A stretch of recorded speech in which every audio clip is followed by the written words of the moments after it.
Hey everybody, so people oftentimes ask me what they can do if they start a new campaign or a new audience to get engagement running quicker. And so one of my favorite hacks to get engagement running quicker is to run a post ID. So post IDs are a great way to test out a new audience and to hopefully jumpstart that audience. So basically what you're doing with a post ID is you're taking a post that you've run before with all of the engagement and all of that social proof behind it, and you're taking that and you're running it into a new audience. So this is a great way, like I said, to really try to jumpstart an audience and to capitalize on the engagement and the other things that you've got going on. So how do you get to a post ID and how do you use it? Great question. So what you'll do is here in your account manager, you'll come down here and you'll go to all tools. From all tools, you'll scroll down here to the bottom and you'll go to page posts. And from page posts, you'll go to all posts.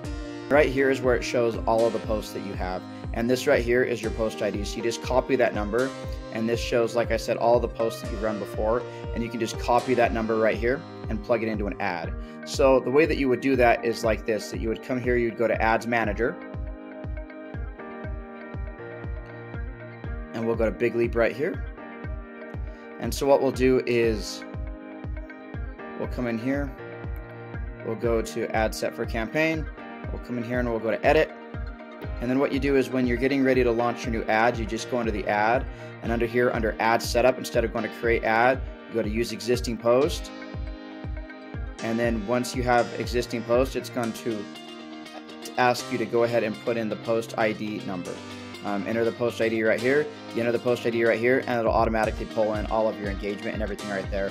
So that's a really easy way that you can use the engagement, other things that you've gathered and social proof that you've gathered to hopefully jumpstart audiences and to get things performing as well.